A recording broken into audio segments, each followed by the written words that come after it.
This morning, New York Senator Chuck Schumer is calling on the FDA to investigate the energy drink Prime, which he says is being marketed to children and contains the caffeine equivalent of 6 cans of Coca-Cola. It finally happened.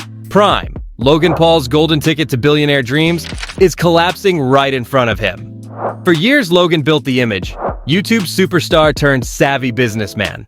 Prime was supposed to be the crown jewel, the ultimate crossover between influencer hype and global brand dominance. And for a while, it worked. Stores couldn't keep it on shelves. Resellers were flipping bottles for ridiculous prices. Kids treated Prime like a trophy, not a drink. But the same marketing rocket that launched Prime into the stratosphere is now sending it into a death spiral. Because behind the flashy colors and celebrity endorsements, the cracks are finally showing. First came the health concerns. Reports started emerging that Prime Energy contained caffeine levels so high it could be dangerous for kids. The exact demographic Logan was shamelessly marketing to. Parents were outraged. Schools began banning it. Politicians started calling for investigations. Suddenly, Logan's viral marketing machine wasn't selling. It was defending. Then came the lawsuits. Several claimed false advertising, misleading health claims, and unsafe consumption levels. In one of his interviews, Logan tried to shut down the allegations against Prime. So earlier this year, a weird string of rumors started floating around because someone sued us saying that Prime had forever chemicals like more than you were supposed to drink in like a lifetime, whatever. I made a TikTok debunking it, but regardless, the rumor still got out there, and like low-key the damage is done. And now, even though we're in this lawsuit, whether it's true or not, people think it. And so the lawsuit got dismissed. The plaintiff does have a chance to amend it, but she's chosen not to. She's coming back with one really weak-ass claim that's probably also going to get dismissed. The dream of Prime as a healthy hydration alternative evaporated fast. And the timing couldn't have been worse. Just as Logan's name was still recovering from Crypto Zoo, another storm was brewing. See, Prime was more than a drink.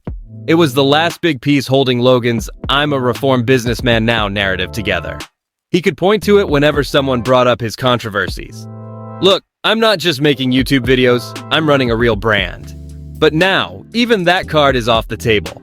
And it's not just bad press, sales are dropping. The hype wave has crashed, leaving shelves full of unsold bottles. Competitors like Gatorade and Body Armor are snatching back market share. The celebrity magic that once made Prime untouchable is fading fast. But even before Prime started sinking, Logan was still tangled in one of the biggest influencer scams in recent memory, Crypto Zoo. Marketed as a revolutionary NFT game where players could hatch exotic animals and earn passive income, it turned out to be nothing more than vaporware.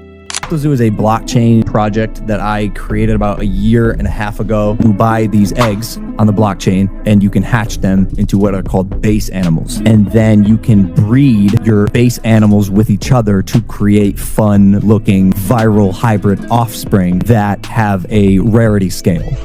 If you hatch a rare animal and you breed it with another rare animal and it yields a rare hybrid animal, that animal then yields and collects a token the longer you hold it. Then when you release it into the wild, you accrue your yield.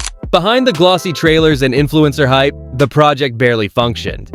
Investors poured millions into buying the NFTs, only to discover there was no real game, no rewards, and no plan. When the backlash hit, Logan's response was a mix of denial, half promises to fix things, and silence. CoffeeZilla's investigation blew the whole thing open, exposing broken promises, questionable business partners, and zero accountability. For many, Crypto Zoo wasn't just a failed project. It was proof that Logan would happily cash in on hype, walk away when it collapsed, and leave his supporters holding the bag. But here's the thing, this isn't happening in isolation. Prime's collapse is just the most visible symptom of something bigger.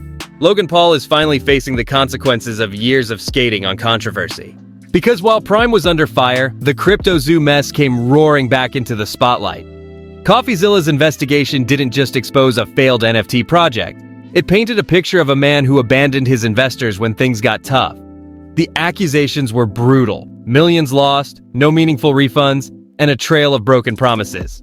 Logan initially denied everything, called it baseless, and even tried to flip the narrative on CoffeeZilla. But as evidence piled up, the defenses crumbled, and people didn't forget. Every time Logan posted something new, whether it was a wrestling promo or Prime ad, the comment section became a wall of refund CryptoZoo spam. His past had become the shadow he couldn't outrun. Now combine that with the Prime backlash, and you've got a perfect storm. The two pillars of Logan's post-scandal image, businessman and entertainer, are both under siege. It doesn't help that Logan's behavior outside of business hasn't exactly screamed changed man. From mocking opponents in WWE to tone-deaf social media posts, he still has the same impulsive streak that's gotten him into trouble before. Only now, the public isn't as forgiving. The internet loves a comeback story, but it also loves a downfall. And Logan's giving them plenty of material. Even his brother Jake has started distancing himself.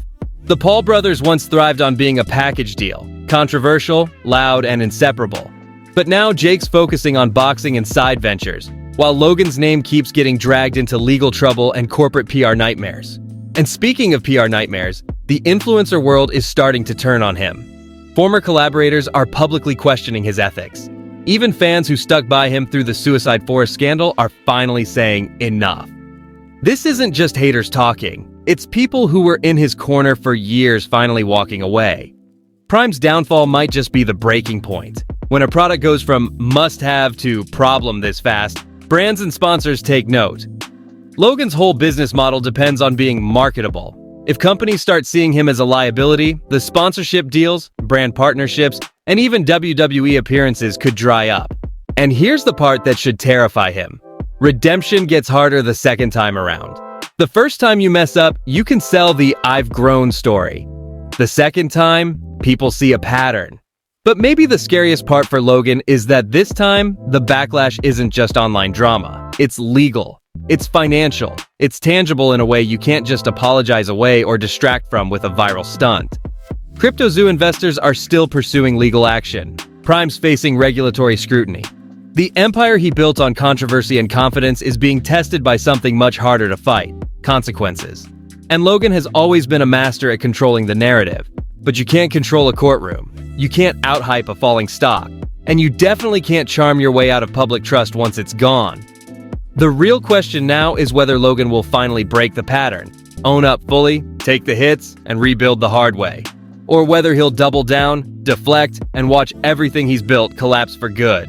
Because make no mistake, if Prime fails, if CryptoZoo ends in a massive payout, and if the public sentiment keeps tanking, Logan Paul's days as the untouchable influencer mogul are over. He won't just be the guy who had a few controversies. He'll be the cautionary tale everyone points to about what happens when hype runs out and accountability shows up. And maybe, just maybe, that's the ending this story always had coming.